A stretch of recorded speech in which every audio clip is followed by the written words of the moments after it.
کہ حنفی ہونے کے باوجود عوام کا ایک بڑا طبقہ امام اعظم ابو حنیفہ کی ذات سے ناواقف ہے۔ ہمارے آقا و مولا امام اعظم ابو حنیفہ، جن کا نام نعمان ہے اور ان کے والد گرامی کا نام ثابت ہے اور دادا کا نام زوطا ہے، یہ حضرت زوطا جو تھے یہ آتش پرست تھے اور حضرت مولائے کائنات رضی اللہ تعالیٰ عنہ کے مقدس ہاتھوں پر انہوں نے اسلام قبول کیا، اور جب ان کے بیٹا پیدا ہوا یعنی امام اعظم کے والد حضرت ثابت، تو حضرت مولائے کائنات کی بارگاہ میں اپنے بیٹے کو لے کر گئے۔ حضرت علی نے کوئی چیز اپنے منہ میں چبا کر ان کے منہ میں ڈالی اور ان کے لیے برکت کی دعا فرمائی۔ اسی دعا کا یہ نتیجہ ہے کہ امام اعظم ابو حنیفہ جیسا عظیم الشان اور بے مثل و بے مثال عالم دین ان کے گھر پیدا ہوا۔ حضرت امام اعظم ابو حنیفہ کا نام نعمان ہے۔ القاب بہت ہیں، امام الفقہا بھی ہے، امام المحدثین بھی ہے، سراج الامہ بھی ہے، کاشف الغمہ بھی ہے، امام اعظم بھی ہے، استاذ المجتہدین بھی ہیں، اور دین حق کے مدون اول بھی آپ ہیں۔ آپ کی پیدائش کے تعلق سے میں نے اس کے پہلے بھی کئی بیان میں عرض کیا کہ علماء کا کچھ اختلاف ہے، مورخین کا۔ بعض لوگ ہجری 60 بیان کرتے ہیں، کوئی 67 بیان کرتا ہے۔ علامہ زاہد القوصری نے معتبر روایات سے، معتبر تاریخی حوالوں سے ہجری 70 بھی بیان کیا ہے، لیکن سارے مورخین کا اس پر اتفاق ہے کہ آپ ہجری 80 میں پیدا ہوئے۔ 80 سے آگے کسی نے آپ کے سال پیدائش کو بیان نہیں کیا ہے۔ یعنی اگر ہجری 80 بھی مانا جائے تو جیسا کہ میں پہلے عرض کر چکا ہوں کہ دنیا میں آخری صحابی جو ہے وہ ہجری 120 تک تھے، تو امام اعظم ابو حنیفہ نے صحابہ کا لگ بھگ 40 سال کا زمانہ پایا ہے۔ آپ کا مولد و مسکن یعنی جہاں آپ کی ولادت ہوئی اور جو آپ کی جائے سکونت رہی وہ کوفہ کی سرزمین ہے۔ ابھی قرآن مجید سورہ جمعہ کی جو آیت کریمہ میں نے پڑھی اس میں ہمارے امام کے تعلق سے نبی کریم صلی اللہ علیہ وسلم کی ایک بشارت موجود ہے۔ قرآن کریم میں رب تعالیٰ کا ارشاد هو الذی بعث فی الامیین، کہ وہی ہے جس نے ان پڑھوں میں انہی میں سے ایک رسول بھیجا کہ ان پر اس کی آیتیں پڑھتے ہیں، اور فرمایا انہیں پاک کرتے ہیں، انہیں کتاب اور حکمت کا علم عطا فرماتے ہیں، اور بے شک وہ اس سے پہلے ضرور کھلی گمراہی میں تھے۔ اور وآخرین منہم لما یلحقوا بہم، اور ان سے اوروں کو پاک، ان میں سے اوروں کو پاک کرتے ہیں اور علم عطا فرماتے ہیں جو ابھی ان اگلوں سے نہیں ملے۔ یعنی نبی کریم صلی اللہ علیہ وسلم نے جو لوگ گمراہی میں تھے، کفر و شرک کے دلدل میں پھنسے ہوئے تھے، ان کو نکالا، کتاب و حکمت کا علم عطا فرمایا، اور نبی کریم ان لوگوں کو بھی علم عطا فرمائیں گے جو ابھی اس صحابہ کی جماعت سے آ کر نہیں ملے، صحابہ کی جماعت سے آ کر نہیں ملے۔ اس آیت کریمہ کی جو تفسیر صحیح بخاری میں ہے، حدیث کا راوی حضرت ابو ہریرہ رضی اللہ تعالیٰ عنہ ہے۔ یہ حدیث بخاری میں بھی ہے، مسلم میں بھی ہے، مسند امام احمد بن حنبل میں بھی ہے، کہ حضرت ابو ہریرہ نے اللہ کے نبی سے عرض کی کہ یا رسول اللہ علیہ السلام، وہ کون ہیں کہ جن کے بارے میں آیت کریمہ میں ارشاد ہوا کہ اور ان میں سے اوروں کو پاک کرتے ہیں اور علم عطا فرماتے ہیں جو ان اگلوں سے نہیں ملے؟ یا رسول اللہ آپ ارشاد فرمائیں کہ وہ کون لوگ ہیں جو ابھی ہم سے نہیں ملے؟ سرکار نے جواب ارشاد نہیں فرمایا، حتیٰ کہ حضرت ابو ہریرہ نے 3 مرتبہ اپنے سوال کو دہرایا۔ اسی بیچ 2 کتابوں والے یعنی حضرت سلمان فارسی، جن کو قرآن کا بھی علم تھا اور تورات کا بھی علم تھا، اور معمر صحابی ہیں، سرکار کی بارگاہ میں تشریف لائے تو آپ نے اپنا دست مبارک حضرت سلمان فارسی کے کندھے پر رکھا اور ارشاد فرمایا، لو کان الایمان عند ثریا لنا له رجال او رجل من هؤلاء او رجل من هؤلاء۔ یہ صحیح بخاری جلد 2 ہے، صفحہ 727 ہے۔ جو خالص عربی والی ہو، غیر معرب، غیر مقلدین سے میں کہوں گا ذرا اس کو کھول کر دیکھیں۔ کہ بخاری شریف میں جو الفاظ ہے لو کان الایمان عند ثریا، اگر ایمان ثریا ستارے کی بلندی پر پہنچ جائے تو اس کی قوم سے چند اشخاص، چند لوگ یا ایک شخص حاصل کرے گا۔ اور صحیح مسلم میں جلد 2 ہے، صفحہ 312 ہے، جہاں فارس والوں کی فضیلت کا بیان ہے، وہاں لو کانت دین عند ثریا کے الفاظ ہیں۔ بخاری میں لو کان الایمان اور مسلم میں لو کانت دین عند ثریا، اگر دین ثریا ستارے تک پہنچ جائے، اس کی بلندی تک پہنچ جائے، تو ضرور اہل فارس میں سے یا فارس والوں کے بیٹوں میں سے ایک شخص اسے جا کر لے کر آئے گا۔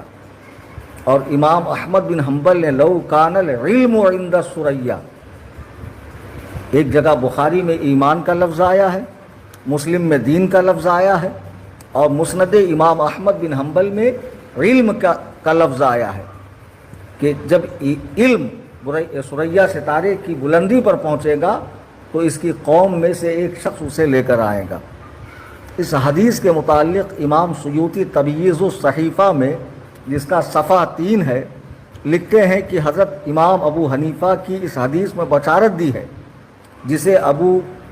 جسے حلیۃ الاولیاء میں سیدنا ابو ہریرہ سے روایت فرمایا گیا ہے، اور یہ اصل صحیح ہے جس پر بشارت اور فضیلت میں اعتماد کیا جا سکتا ہے۔ امام جلال الدین سیوطی کے شاگرد سیرت شامی کے مصنف حضرت علامہ محمد بن یوسف شافعی نے بھی اس کی تائید و توثیق کی ہے۔ نبی کریم صلی اللہ علیہ وسلم نے آیت کریمہ کے ضمن میں ارشاد فرمایا کہ سلمان فارسی کے قوم سے ایک شخص ہوگا جو دین کو ثریا کی بلندیوں سے لے کر آئے گا اور لوگوں میں اسے عام کر دے گا۔ اللہ اکبر کبیرہ۔ نبی کریم ہجری 11 میں تشریف لے گئے، حضرات صحابہ کے مبارک وجود دنیا سے اٹھنے لگے، اب لوگوں میں دنیا داری زیادہ ہو گئی، ہو گئی۔ حال یہ ہو گیا کہ لوگ جو حضرات صحابہ کے مقدس نقوش قدم تھے ان سے ہٹنے لگے اور علم کی کمی آنے لگی، تو اللہ تعالیٰ نے سیدنا امام اعظم ابو حنیفہ کو کوفہ کی سرزمین پر پیدا فرمایا، جو دین کو اس بلندی سے لے کر آتے ہیں اور لوگوں میں عام فرماتے ہیں۔ اور یاد رکھو، فارس والوں میں امام اعظم ابو حنیفہ سے بڑھ کر کوئی صاحب علم نہیں گزرا ہے۔ جی ہاں، این سعادت بزور بازو نیست، یہ نیک بختی جو ہے وہ ہاتھوں سے، طاقت سے، بل سے حاصل نہیں کی جا سکتی ہے۔ تا نہ بخشد خدائے بخشندہ، جب تک عطا کرنے والا رب اسے عطا نہ فرمائے، یہ طاقت سے نہیں حاصل کی جا سکتی ہے جب تک اللہ تعالیٰ اسے عطا نہ فرمائے۔ امام اعظم ابو حنیفہ رضی اللہ تعالیٰ عنہ کی جو علم کی طرف رغبت ہوئی وہ تھوڑی بڑی عمر میں ہوئی ہے، لگ بھگ 20 سال کی عمر میں۔ آپ خود فرماتے ہیں کہ ایک روز میں بازار سے جا رہا تھا کہ کوفہ کے مشہور تابعی امام شابی رحمۃ اللہ علیہ سے ملاقات ہوئی۔ انہوں نے مجھ سے کہا بیٹا کیا کرتے ہو؟ میں نے عرض کیا بازار میں کاروبار کرتا ہوں۔ امام اعظم ابو حنیفہ کا کاروبار کپڑے کا بہت بڑے پیمانے پر تھا۔ تو آپ نے فرمایا کہ تم علماء کی مجلس میں بیٹھا کرو، مجھے تمہاری پیشانی پر علم و فضل اور دانش مندی کے آثار نظر آتے ہیں۔ ان کے ارشاد نے امام اعظم کے دل میں ایسا گھر کیا، ایسے متاثر ہوئے کہ آپ نے بجائے بازار کے علم دین کا راستہ اپنایا اور حضرت حماد کی بارگاہ میں پہنچ گئے، جو اس وقت کوفہ میں بہت بڑے علم تھے۔ اور حضرت حماد حضرت ابراہیم نخعی رحمۃ اللہ علیہ کے شاگرد تھے اور ان کی گدی پر بیٹھے ہوئے تھے۔ حضرت ابراہیم نخعی رحمۃ اللہ علیہ حضرت علقمہ رضی اللہ تعالیٰ عنہ کے شاگرد تھے، جو کوفہ کے اندر بہت بڑے عالم تھے۔ اور حضرت علقمہ نے عبداللہ ابن مسعود سے علم حاصل کیا اور ان کے جانشین تھے۔ اور عبداللہ ابن مسعود نبی کریم صلی اللہ علیہ وسلم کے رازدار ہیں، سفر و حضر کے ساتھی ہیں۔ سرکار نے جن صحابہ سے قرآن سیکھنے کا امت کو حکم فرمایا اس میں ایک عبداللہ ابن مسعود ہے، اور فرمایا کہ عبداللہ ابن مسعود جسے حرام کہے وہ حرام ہے، جسے حلال کہے وہ حلال ہے، یعنی وہ مجھ سے اتنا علم حاصل کر چکا ہے کہ اسے حلال و حرام کی اچھی طرح تمیز ہے۔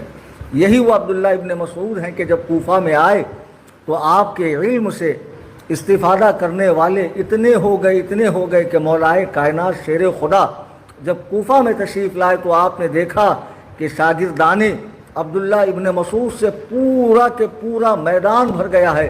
حضرت علی فرحت و انبساط سے فرماتے ہیں کہ عبداللہ ابن مسعود تم نے کوفہ کو تو دارالعلوم بنا دیا ہے، علوم کا گھر بنا دیا ہے۔ اللہ اکبر کبیرہ، مجتہد مطلق بن گئے اور قرآن و حدیث سے لگ بھگ 12,93,000 مسائل آپ نے جمع فرمائے اور رہتی دنیا تک کے لیے مسلمانوں کے لیے آسانی پیدا فرمائی۔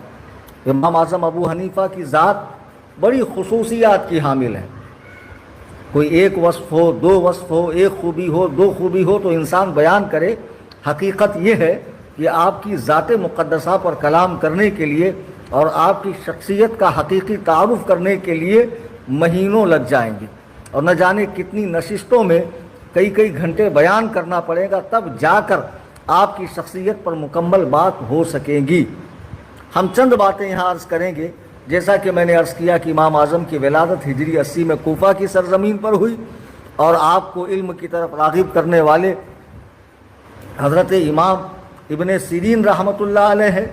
اب آپ کے تعلق سے کہ اللہ تعالیٰ نے آپ کے سیرت و کردار کو کس طرح بنایا تھا، جو لوگ اونچی شخصیت کے حامل ہوتے ہیں اور جن کا انتخاب اللہ کی طرف سے دین کے کام کے لیے ہوتا ہے، پھر ان کو اللہ تعالیٰ ہر زاویے سے ہر طرح سے نوازتا ہے اور ان کی شخصیت اس طرح ہو جاتی ہے کہ لوگوں کو پھر اس کے اندر کسی طرح کی کوئی کمی بیشی کی گنجائش نہیں رہتی ہے۔ لیکن افسوس کہ آج بھی کیڑے نکالنے والے موجود ہیں اور ہر بڑی شخصیت میں لوگ کیڑے نکالتے ہیں۔ وہ امام اعظم ہی کی تخصیص کیا، کیڑے نکالنے والے تو اللہ و رسول کی ذات میں بھی عیب پیدا کرتے ہیں معاذ اللہ۔ امام اعظم ابو حنیفہ کی سیرت و کردار کا عالم یہ تھا کہ آپ کے شاگرد حضرت عبداللہ ابن مبارک بیان کرتے ہیں کہ جب میں کوفہ پہنچا اور پوچھا کہ یہاں سب سے بڑا زاہد کون شخص ہے، وہ زمانہ صحابہ کے زمانے سے قریب کا ہے اور وہ زمانہ آج کے زمانے کی طرح نہیں تھا۔ وہاں پر معمولی سی سنت کے ترک کو بہت برا سمجھا جاتا، چھوٹی سی سنت کے ترک کو بھی برا سمجھا جاتا تھا۔ حضرت عبداللہ ابن مبارک جو حضرت امام بخاری رحمۃ اللہ علیہ کے دادا استاذ ہیں اور امیر المومنین فی الحدیث جن کا لقب ہے، وہ کہتے ہیں کہ میں کوفہ پہنچا اور پوچھا یہاں سب سے بڑا عالم کون ہے، تو سب نے بیک زبان امام اعظم ابو حنیفہ کا نام لیا۔ حضرت حفص بیان کرتے ہیں کہ میں 30 سال تک امام صاحب کی خدمت میں رہا، کبھی نہیں دیکھا کہ جو کچھ دل میں ہو اس کے خلاف ظاہر کیا ہو، یعنی دل میں کچھ ہو اور زبان پہ کچھ ہو۔ یہ آپ کی عادت نہیں تھی، بلکہ آپ کی عادت کریمہ یہ تھی کہ جب بھی کسی چیز میں ذرا سا بھی شبہ پیدا ہوتا تو اس سے علیحدہ ہو جاتے اور اپنا تمام مال بھی اس سے الگ کرتے۔ یاد ہوگا آپ کو یہ واقعہ، بارہا علماء سے آپ نے سنا ہوگا کہ آپ نے اپنے شریک کاروبار کو کوئی کپڑا دیا بیچنے کے لیے۔ جیسا کہ میں نے بتایا کہ امام صاحب رحمۃ اللہ علیہ کپڑے کے بہت بڑے تاجر تھے، تو اس کپڑے میں کوئی نقص تھا، کوئی کمی تھی۔ امام صاحب نے کہا بیچتے وقت اس کو بتا کر دینا۔ اب یہ صاحب بازار میں گئے لیکن بھول گئے عیب بتانا، کپڑا بیچ دیا، خدمت میں پیسہ لے کر حاضر ہوئے اور وہ 30,000 درہم تھے، معمولی رقم نہیں تھی۔ تو امام اعظم نے پوچھا کہ آپ نے وہ عیب بتایا سامنے والے کو کہ کپڑے میں عیب ہے؟ اس نے کہا نہیں حضرت میں بھول گیا۔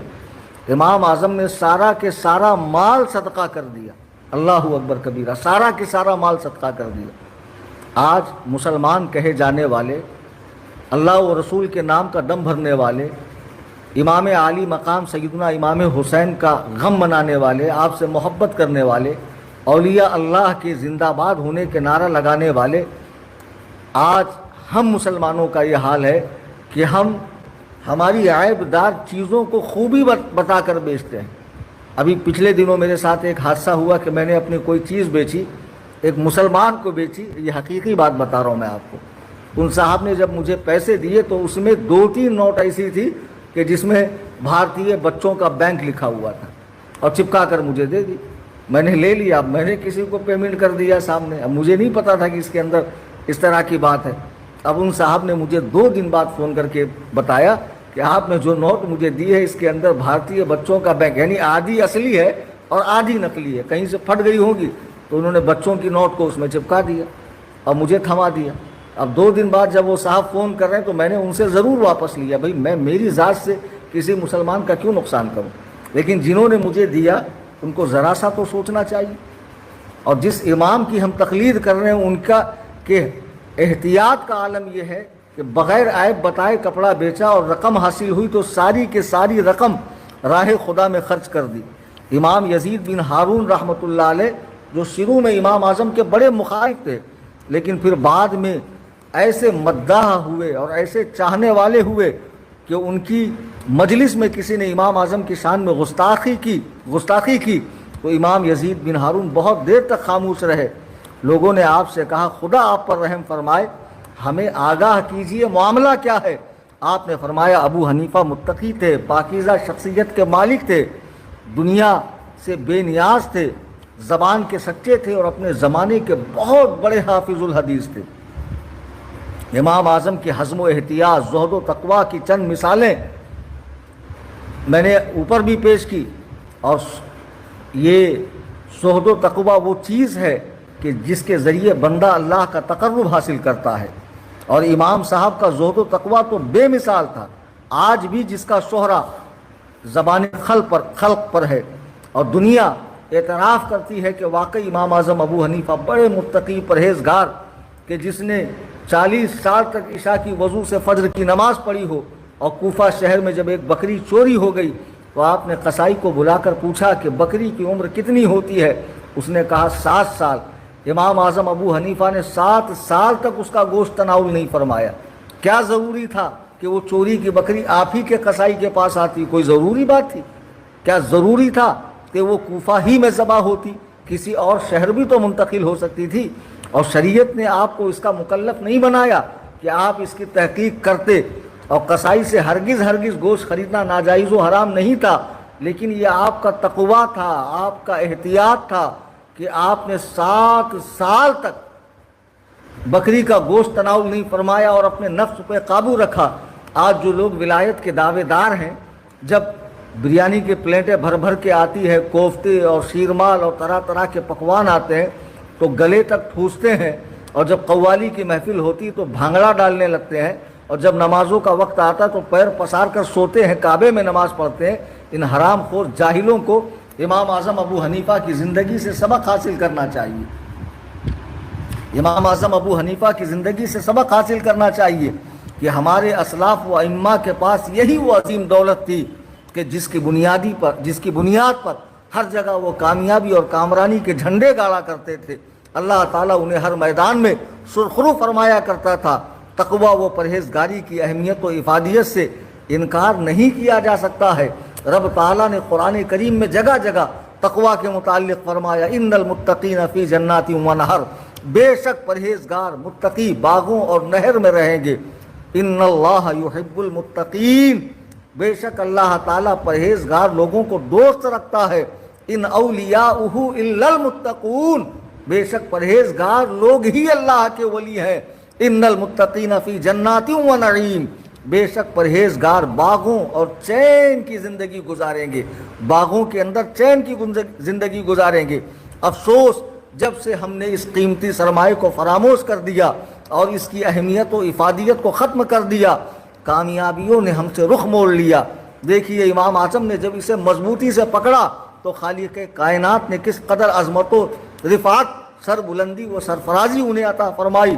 ضرورت اس بات کی ہے کہ ہم اسلاف کی روش کو اپنائیں اور اپنی زندگی میں تقویٰ و طہارت کو پیدا کریں، عبادت و ریاضت کو پیدا کریں، زہد و ورع کو پیدا کریں، صبر و حلم کو پیدا کریں، بڑوں کی تعظیم و تکریم کریں، اپنے مذہب حق پر سختی سے قائم رہیں۔ امام اعظم ابو حنیفہ رحمۃ اللہ علیہ کہ زہد و ورع کا عالم سنیے۔ زہد و ورع کا عالم یہ ہے کہ آپ کی ذات اپنے زمانے میں یگانہ روزگار تھی، اور جس کا اعتراف آپ کے معاصرین میں بھی کیا، اور آج تک بڑے بڑے شواف علماء، احناف تو کرتے ہی ہیں، شواف علماء نے تک کیا ہے۔ جی ہاں، امام یزید بن ہارون رحمۃ اللہ علیہ جیسا آپ کا سخت مخالف اعتراف کر رہا ہے، فرماتے ہیں زہد و ورا کا عالم کہ ایک مرتبہ میں جا رہا تھا، سخت دھوپ کا عالم تھا، میں نے دیکھا کہ امام ابو حنیفہ دھوپ میں بیٹھے ہوئے، حالانکہ بازو میں ایک گھر تھا کہ جس کا کچھ سایہ باہر کو نکلا ہوا تھا، امام صاحب چاہتے تو سائے میں بیٹھ سکتے تھے۔ میں قریب گیا، میں نے کہا حضرت سائے میں کیوں نہیں بیٹھتے ہیں؟ آپ سائے میں کیوں نہیں بیٹھتے ہیں؟ امام اعظم ابو حنیفہ فرماتے ہیں کہ اس گھر والے نے مجھ سے کچھ قرض لے رکھا ہے، تو میں اس کے گھر کے سائے سے فائدہ اٹھاؤں، اسے میں درست نہیں سمجھتا ہوں کہ جو قرض نفع دے وہ سود ہے۔ اللہ اکبر کبیرہ، اللہ اکبر کبیرہ۔ ذرا غور کیجئے کہ آج ہم کسی کو قرضہ دیں تو ہم نے سود کو پروفٹ کا، بینیفٹ کا نام دیا۔ چلیے ہم پروفٹ بینیفٹ نہ بھی لیں تو اتنا احسان جتا دیں گے کہ بیچارہ کسی کو منہ دکھانے کے لائق نہیں رہتا، یا اس سے پارٹیاں لیتے ہیں، بھئی آپ کو قرض مل گیا، کام بنا، پارٹی دیجئے۔ ارے اللہ کے بندے، جو قرض نفع دے وہ سود ہے، آپ مسلمان کے ساتھ ایسا کرتے ہو؟ امام اعظم ابو حنیفہ اگر چھاؤں میں بیٹھ جاتے تو شرعاً وہ سود نہیں تھا، یہ تقویٰ ہے، یہ طریقت ہے۔ حقیقت میں شریعت سے بڑھ کر دین پر عمل کرنے کو طریقت کہتے ہیں۔ آج جاہلوں نے طریقت نام رکھا ہے حلوہ مانڈا کھانے کا، مریدنیوں کے ساتھ بھانگڑا ڈالنے کا، مزاروں کے اوپر دھمال ڈالنے کا، جسے یہ آج کے جہلا طریقت کہہ رہے ہیں۔ حقیقت میں یہ جہالت ہے۔ طریقت تو شریعت پر اور زیادہ سختی سے عمل کرنے کا نام ہے۔ طریقت شریعت پر اور زیادہ سختی سے عمل کرنے کا نام ہے۔ اور امام اعظم ابو حنیفہ کہ جہاں زہد و تقویٰ کی بات ہوئی، سیرت و کردار کی بات ہوئی، ان کے صبر و حلم کو بھی سماعت کریں۔ نہایت حلیم، بردبار، صابر و شاکر انسان تھے ہمارے امام صاحب۔ کبھی کسی کو اپنے ہاتھ و زبان سے تکلیف نہ دی۔ نبی کریم کا ارشاد ہے جو مشکات میں ہے، اللہ کے نبی فرماتے ہیں پورا مسلمان، کامل مومن وہ ہے جس کے ہاتھ اور پیر سے دوسرے مسلمان محفوظ ہوں۔ امام یزید بن ہارون کہتے ہیں میں نے کسی کو آپ سے زیادہ حلیم نہیں دیکھا۔ دین کی فضیلت، پرہیزگاری، زبان کی حفاظت، مفید باتوں کی طرف توجہ کرنا آپ کا خاص کام تھا۔ ایک مرتبہ ایک شخص نے آپ کو بہت برا کہا، حتیٰ کہ زندیق کہا۔ آپ نے فرمایا اللہ تعالیٰ تیری مغفرت کرے کہ وہ جانتا ہے کہ جو کچھ تو کہہ رہا ہے میری حقیقت اس کے خلاف ہے۔ آپ نے اسے پلٹ کا جواب نہیں دیا۔ خود امام اعظم فرماتے ہیں میں نے کبھی کسی سے اس کی برائی کا بدلہ نہ لیا اور نہ کسی پر لعنت کی، نہ کسی مسلمان یا ذمی پر ظلم کیا، نہ کسی کو دھوکہ دیا، نہ کسی کو فریب دیا۔ یہ امام اعظم ابو حنیفہ کی شان ہے۔ آج ہی ایک صاحب نے مجھ سے واٹس ایپ پہ مسئلہ پوچھا کہ ایک مسلمان ہے جو کافروں کو چیز دیتے وقت کم تولتا ہے، تو جب اس سے کہا گیا، شاید وہ آن لائن سن بھی رہے ہوں اس وقت، تو کہتا ہے کہ مال غنیمت سے فائدہ اٹھانا جائز ہے۔ اسے ہم نے مسئلہ بتایا کہ پہلے اس کو مال غنیمت کی تعریف سمجھاؤ کہ راہ خدا میں کفار سے جو جہاد ہوتا ہے پھر وہاں سے جو چیزیں ملتی ہے وہ مال غنیمت ہے۔ یہ تو دھوکہ ہے، کون سا جہاد کر رہے ہو آپ؟ معاذ اللہ، یہ تو وَأَقِيمُوا الْوَزْنَ بِالْقِسْطِ وَلَا تُخْسِرُوا الْمِيزَانَ قرآن کریم کا صاف صاف ارشاد ہے کم تولنے کے متعلق، کم نہ تولو۔ دھوکہ دینا تو کسی کو جائز نہیں۔ پھر یہ امام اعظم کیا فرما رہے ہیں کہ میں نے کسی مسلمان یا کافر کو کبھی دھوکہ نہیں دیا۔ تو اگر امام اعظم کے آپ مقلد ہیں تو اپنی اس عادت سے باز آئیے، دھوکہ مت دیجئے، فریب مت دیجئے۔ سیدنا امام اعظم ابو حنیفہ رحمۃ اللہ تعالی علیہ کی شخصیت بہت بلند ہے۔ ہم آپ کی اگر سیرت و کردار پر بات کریں، زہد و ورع پر بات کریں، حلم و حکم پر بات کریں، عمل پر بات کریں، تقویٰ طہارت پر بات کریں، خشیت و للہیت پر بات کریں، خلوص و دیانت پر بات کریں، امانت داری پر بات کریں، غرض کہ آپ کے بے شمار اوصاف حمیدہ پر بات کریں، تو خدائے کعبہ کی قسم یہ وقت ناکافی ہے۔ چند چیزیں ضروری بتا کر میں اپنی بات کو ختم کر دوں کہ اللہ تعالیٰ نے امام اعظم، پہلے تو یہ سمجھیں کہ امام اعظم کے اساتذہ کتنے ہیں۔ امام اعظم ابو حنیفہ رحمۃ اللہ علیہ کے لگ بھگ 4000 اساتذہ ہیں، وہ بھی حضرات تابعین میں سے۔ تابعین کون؟ جنہوں نے نبی کریم صلی اللہ علیہ وسلم کے مقدس صحابہ کی زیارت کی۔ صحابہ کون؟ جنہوں نے زمانۂ نبوت کو پایا، سرکار دو عالم صلی اللہ علیہ وسلم کی زیارت سے مشرف ہوئے بحالت ایمان، اور اسی پر ان کا خاتمہ ہوا۔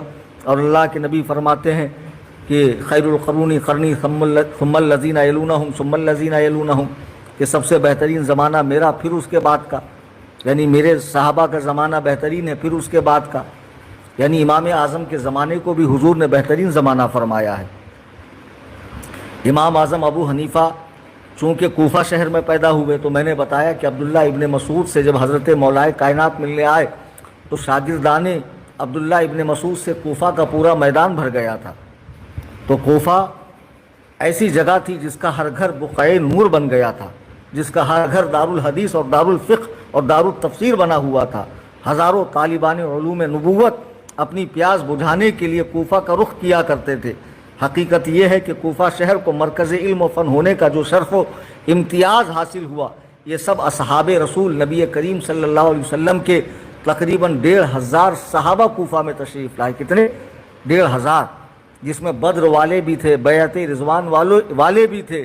جی ہاں، وہ 1500 صحابہ کے قدوم مبارک کوفہ شہر میں پڑے، تب کوفہ جا کر بقعۂ نور بنا، اور جس کا ہر گھر دارالحدیث، دارالتفسیر، دارالفقہ سمجھے بنا ہوا تھا، جہاں پر جگہ جگہ قال اللہ و قال رسول کی صدائیں بلند ہوتی تھی۔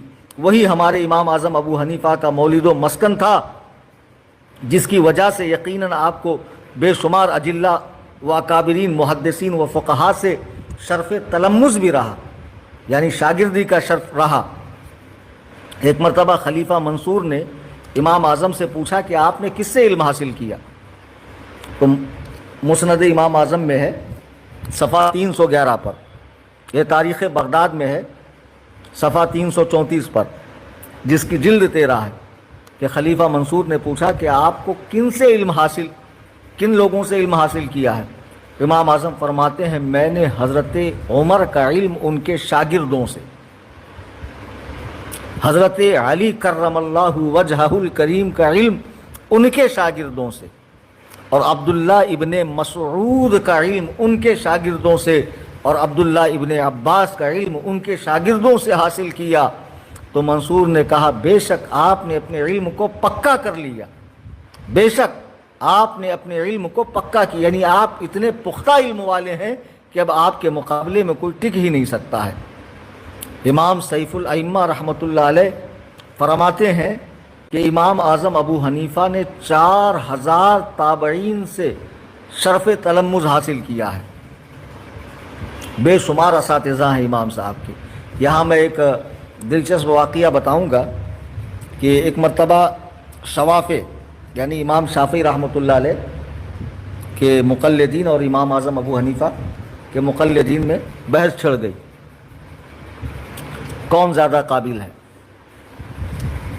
کون امام زیادہ قابل ہے۔ حالانکہ اس طرح کی بحثیں نہیں کرنا چاہیے بزرگوں کے بارے میں، آج بھی کچھ ناعاقبت اندیش لوگ کرتے ہیں، ارے بھائی ہم چھوٹے ہیں، ہماری زبان میں اتنی طاقت کہاں کہ بڑوں کے معاملے میں زبان کھولیں۔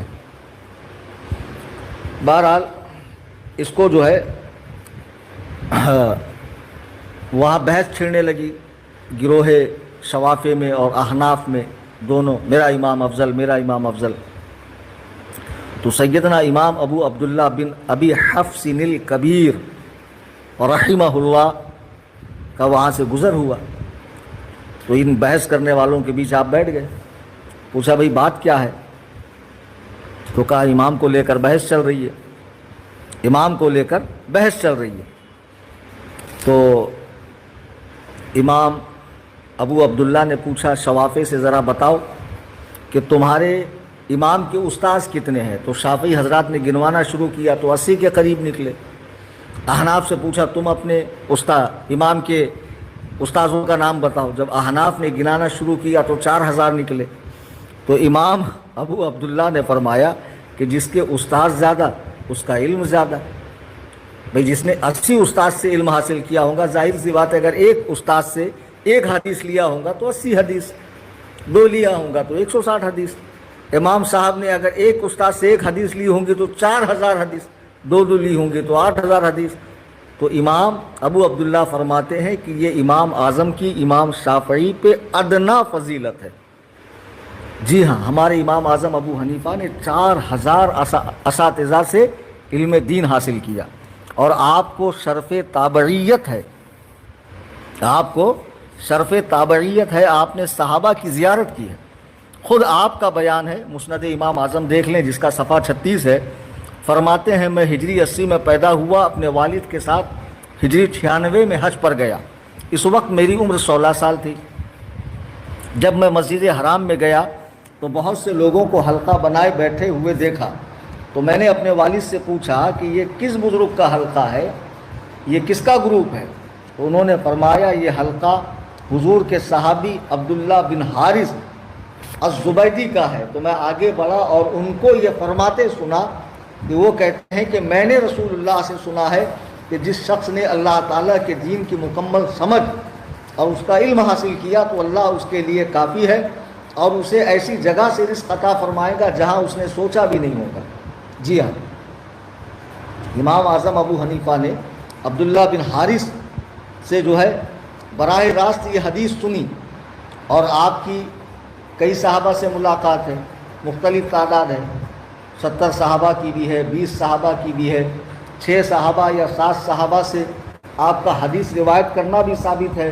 بعض لوگ یہ اس طرح کی باتیں کرتے ہیں کہ بھائی ان کی کوئی حدیث ثابت نہیں ہے، ان کی صحابہ سے ملاقات ثابت نہیں ہے، یہ صرف حسد ہے، بغض ہے، اور اس کے سوا کچھ بھی نہیں ہے۔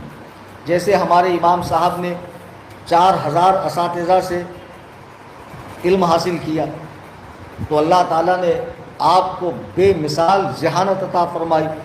آپ کی ذہانت کے بے شمار قصے کتابوں کے اندر ہے، ایسے ایسے قصے ہیں کہ سبحان اللہ، بڑے بڑے علماء آپ کے زمانے میں عاجز آ جاتے تھے، بڑے بڑے علماء آپ کے زمانے میں عاجز آ جاتے تھے۔ جی ہاں، اللہ تعالیٰ نے وہ ذہانت ہمارے امام اعظم ابو حنیفہ کو عطا فرمائی کہ بڑے بڑے لوگ آپ کے سامنے ٹک نہیں پاتے تھے، اور ایسا جواب ہوتا تھا کہ لوگ لاجواب ہو جاتے تھے۔ اس کی کئی، جیسے میں ایک واقعہ سنا دوں، بہت زیادہ تفصیل نہیں۔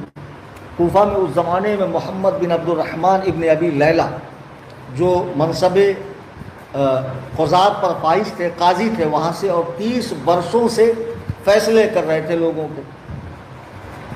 ایک مرتبہ امام صاحب راستے سے گزر رہے تھے، یہ صاحب بھی گزر رہے تھے، تو امام صاحب نے دیکھا کہ بھرے بازار میں ایک عورت نے ایک آدمی سے کہا اے زانی مرد اور زانی عورت کے بیٹے۔ قاضی صاحب نے بھی یہ بات سن لی، تو انہوں نے فوراً عورت کو گرفتار کروایا، واپس مسجد میں لوٹے۔ لوٹنے کے بعد انہوں نے عورت کو کھڑے کر کے حد قذف یعنی 80 کوڑے مارنے کا حکم دیا، اور اس پر 80 کوڑوں کی ڈبل حد جاری کی، کیونکہ اس نے زانی عورت اور زانی مرد کے بیٹے کہا تھا۔ اس مرد کی ماں اور باپ پر الزام لگایا، تو قاضی ابن ابی لیلہ نے کہا کہ اس عورت کو 160 کوڑے مارے جائیں۔ امام اعظم ابو حنیفہ تشریف لائے قاضی صاحب کے پاس، فرمایا آپ نے 6 غلطیاں کی، آپ نے 6 غلطیاں کی۔ پہلی غلطی یہ کہ جب آپ مسجد سے اٹھ کر چلے گئے تھے، جب مجلس قضا سے فارغ ہو گئے تھے، تو اس کے بعد آپ کو اس دن فیصلہ نہیں کرنا چاہیے۔ دوسری یہ کہ آپ نے مسجد کے اندر حد کو جاری کیا، یعنی جو سزا ہے وہ مسجد کے اندر جاری نہیں کرنا چاہیے تھا، منع ہے۔ تیسری غلطی آپ نے یہ کی کہ عورت کو کھڑے رہ کر آپ نے حد لگوائی، جبکہ عورت کے بارے میں صاف ہے کہ اس پر بیٹھ کر حد جاری کی جائے۔ تیسری یہ کہ آپ نے ایک لفظ پر 2 حدیں جاری کی، جبکہ اس سے ایک ہی حد بنتی ہے۔ پھر یہ کہ آپ نے دونوں حد اکٹھے جاری کروائی، جب پہلی حد کا زخم بھر جاتا تو اس کے بعد دوسری حد کا حکم دینا چاہیے تھا، لیکن آپ نے بلا جانے ہوئے، مسئلے کی گہرائی کو سمجھے ہوئے اکٹھے دونوں حد جاری فرمائی۔ تیسرے یہ کہ جس کو گالی دی گئی اس نے دعویٰ ہی نہیں کیا، اور آپ پھوکٹ میں بیگانے کی شادی میں عبداللہ دیوانہ بن کے خامخواہ اس کا فیصلہ کرنے کے لیے آ گئے۔ کیا اس نے آپ سے کہا تھا کہ مجھے انصاف چاہیے اور مجھے جو ہے اس کی طرف سے مجھے جو ہے فیصلہ چاہیے، انصاف چاہیے؟ جب قاضی صاحب نے یہ باتیں سنی تو سخت ناراض ہو گئے. امام اعظم ابو حنیفہ رحمۃ اللہ علیہ کی شکایت کر دی گورنر کے پاس. تو گورنر نے کہا کہ آپ فتوے نہ دیا کریں، آپ فتوے نہ دیا کریں. تو امام اعظم ابو حنیفہ نے سوچا کہ فتویٰ دینا تو فرض کفایہ ہے اور امیر کی اطاعت کرنا چاہیے. تو آپ نے کئی دنوں تک فتویٰ نہیں دیا. جب دوبارہ آپ کو حکم دیا گیا کہ فتویٰ دیا کریں، کیونکہ لوگوں کے مسئلے حل نہیں ہو رہے تھے، امام اعظم کے بنا مسئلے کیسے حل ہوں گے، پھر دوبارہ آپ نے فتوے دینے کا کام شروع کیا. امام اعظم کو اللہ نے ایسی عقل عطا فرمائی تھی کہ میں نے ایک مرتبہ کہا تھا کہ جو عقل انسان کی انتہا ہے وجود کی تیرے ابتدا ہے، جبل ہے تو علم و آگہی کا امام اعظم ابو حنیفہ. ایک بڑا دلچسپ واقعہ کتابوں میں آتا ہے کہ امام اعظم ابو حنیفہ اپنے ساتھیوں کے ساتھ مسجد میں بیٹھے تھے تو ایک شخص پر نگاہ پڑی. تو امام صاحب نے اسے دیکھ کر فرمایا یہ شخص مسافر ہے، حالانکہ وہ بالکل اجنبی تھا. پھر کچھ دیر بعد فرمایا کہ اس کے جیب میں کوئی میٹھی چیز ہے. پھر کچھ دیر بعد فرمایا کہ یہ معلم الصبیان یعنی بچوں کا استاد ہے. تو حاضرین کو لگا کہ امام صاحب شاید یوں ہی فرما رہے ہیں، یعنی بغیر اس کو جانے بوجھے ایک اجنبی شخص کے بارے میں یہ کہہ دینا کہ یہ مسافر ہے، اس کے جیب میں کوئی میٹھی چیز ہے، اور پھر یہ کہ یہ بچوں کا استاد ہے. تو حاضرین میں سے ایک شخص اس بات کو یقینی بنانے کے لیے اور قطعی بنانے کے لیے اٹھا اور جا کر پوچھا بھائی آپ کون ہیں؟ اس نے کہا میں مسافر. تو کہا بھائی تمہارے جیب میں کیا ہے؟ تو اس نے کوئی میٹھی چیز نکال کر دکھائی. فرمایا آپ کیا کام کرتے؟ اس نے کہا میں بچوں کو پڑھاتا ہوں. تو یہ شخص حیرت میں آ کر پوچھا کہ حضرت یہ ساری باتیں آپ بغیر ملے بغیر دیکھے کیسے آپ نے پہچانی؟ تو امام اعظم ابو حنیفہ کا جواب سنیے. فرماتے ہیں کہ جب یہ شخص جو ہے ادھر ادھر نگاہ کر رہا تھا تو میں سمجھ گیا کہ یہ راستے کو یا کسی پہچان والے کو ڈھونڈ رہا ہوں. یقیناً ایک مسافر ہی ایسا کرتا ہے. مقیم انسان جو مقامی ہوگا اس کو جہاں جانا ہوگا چلا جائے گا، جس سے ملنا ہوگا ملے گا.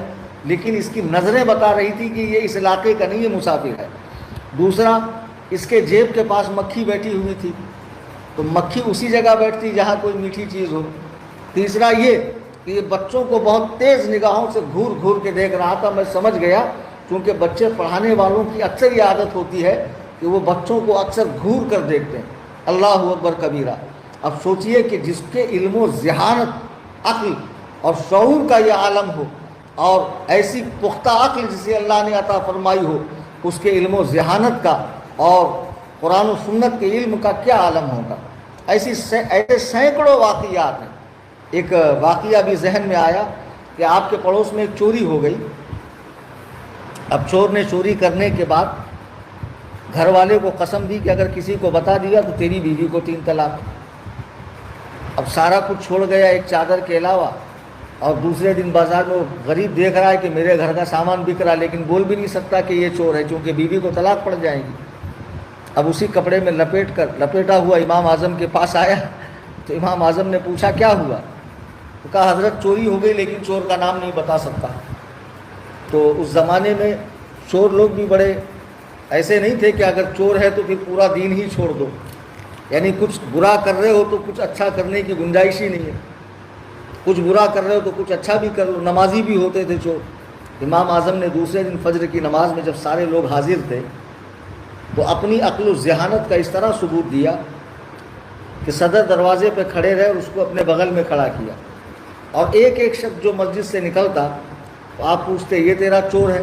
وہ کہتا نہیں. ایسا کئی لوگوں کے بارے میں ہوا. جب اصل چور سامنے آیا آپ نے پوچھا یہ تیرا چور ہے؟ وہ خاموش ہو گیا. امام صاحب سمجھ گئے یہ چور ہے، لوگ بھی سمجھ گئے.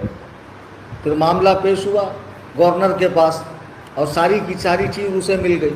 اب دیکھو ہوا کیا، اس نے کہا تھا اگر تو بتائے گا میں چور ہوں تو تیری بیوی کو طلاق. اس نے تو بتایا ہی نہیں نا، بنا بتائے اس کا کام ہو گیا. اللہ تعالیٰ نے ہمارے امام اعظم ابو حنیفہ رضی اللہ تعالیٰ عنہ کو ایسی عقل و ذہانت عطا فرمائی تھی. سینکڑوں واقعات کتابوں کے اندر امام اعظم ابو حنیفہ کے ہیں کہ امام اوزاعی رحمۃ اللہ علیہ ہیں غالباً، کہ ان کے پاس حجام آیا. اس نے کہا کہ میں امام ابو حنیفہ کے سفید بال کاٹ رہا تھا. تو غالباً اس طرح کا واقعہ ہے کہ میں نے آپ سے کہا کہ بھئی سفید بال مت اکھاڑیے ورنہ زیادہ پیدا ہوں گے، تو آپ نے فرمایا کالے ہی بال اکھاڑ دے تاکہ کالے زیادہ پیدا ہو۔ تو آپ مسکرا کر فرماتے ہیں کہ ابو حنیفہ نے اپنے قیاس کے ذریعے ایک حجام کو بھی بے بس کر دیا، عاجز کر دیا۔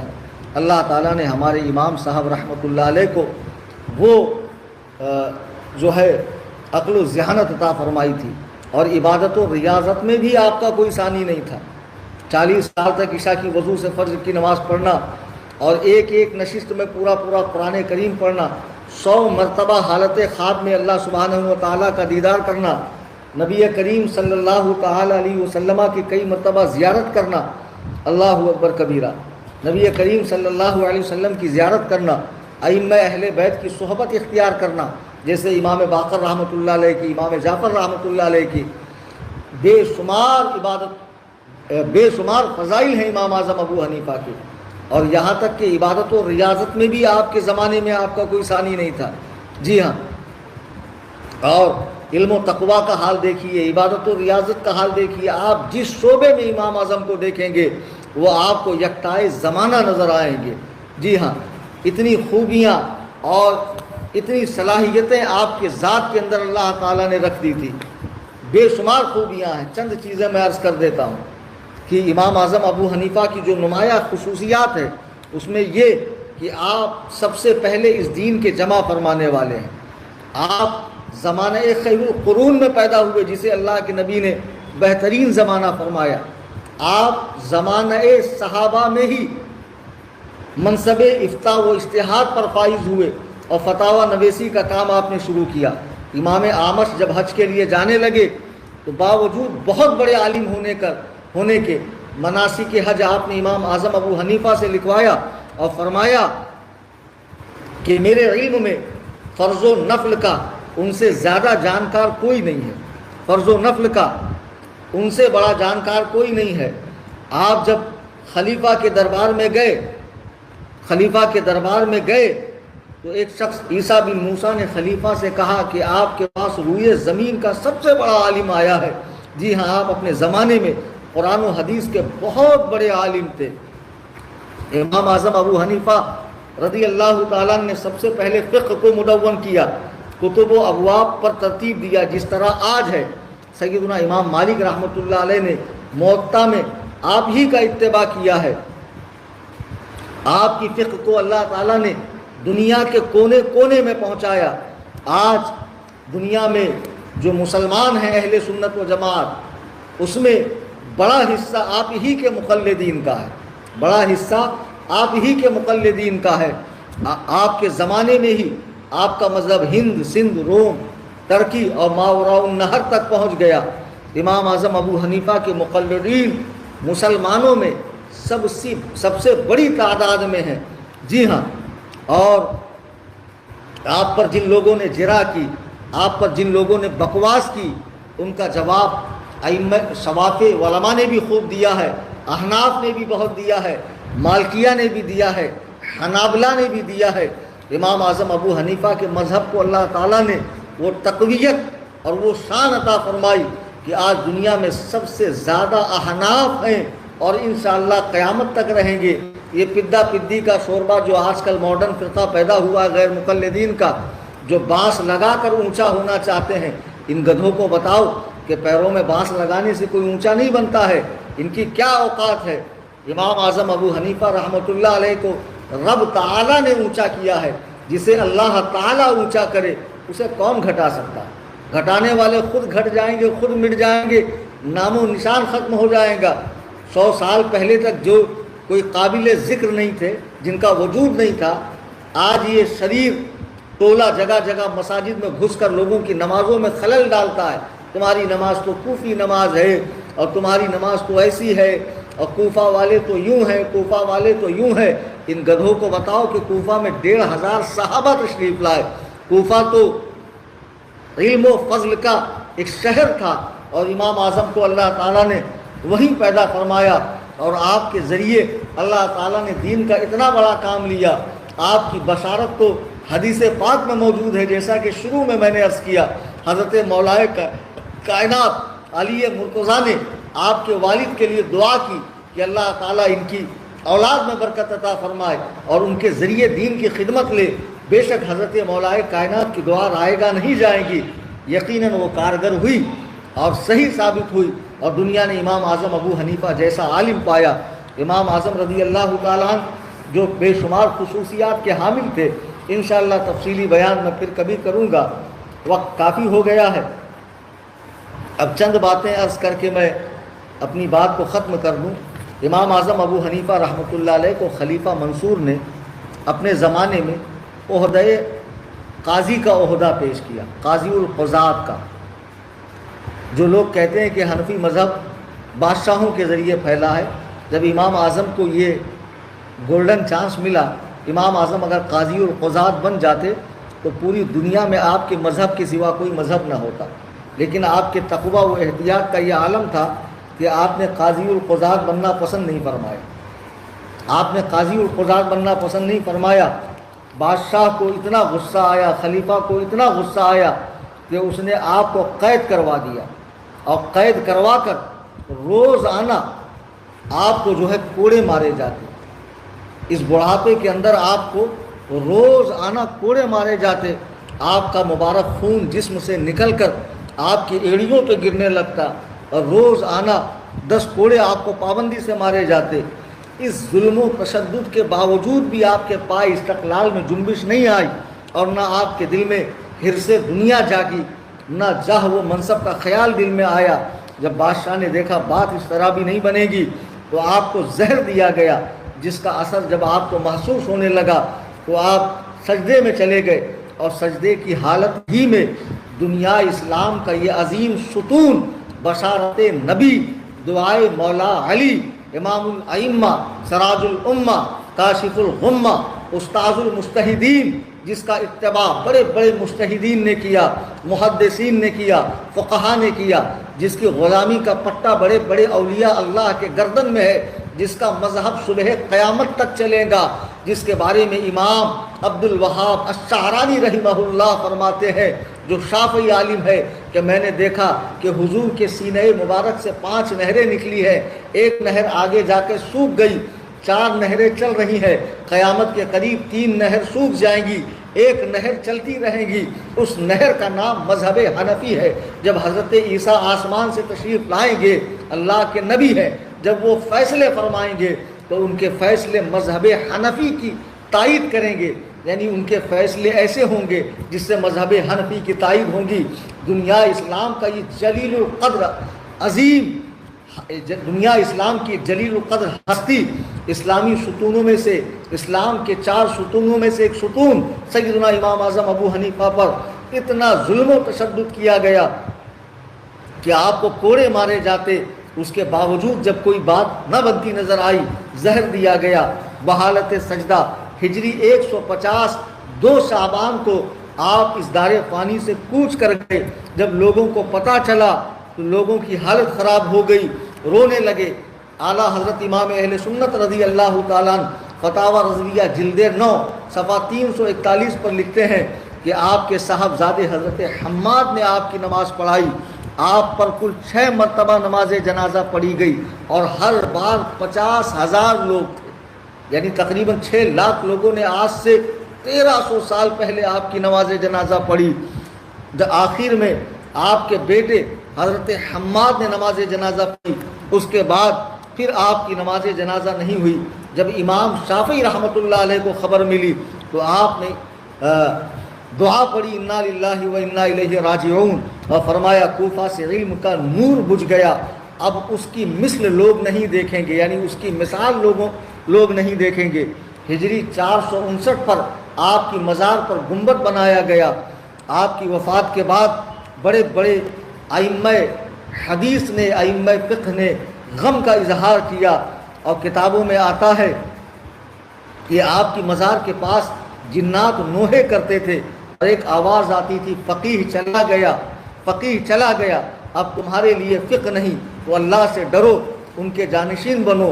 نعمان کا وصال ہو گیا، اب کون ہے جو شب بیدار ہو، وہ پردہ شب بیداری کرے، رات جب پردہ پھیلا دے آسمان دنیا پر، تو راتوں کو جاگ کر کون اپنے رب کو منائے گا؟ وہ امام اعظم ابو حنیفہ ہے۔ حضرت عبداللہ بن مبارک آپ کی قبر پر آئے تو فرمایا اللہ آپ پر رحم کرے، ابراہیم چلے گئے تو حماد کو چھوڑا، لیکن جب آپ چلے گئے تو روئے زمین پر آپ نے کسی کو اپنے مقابلے کا نہیں چھوڑا۔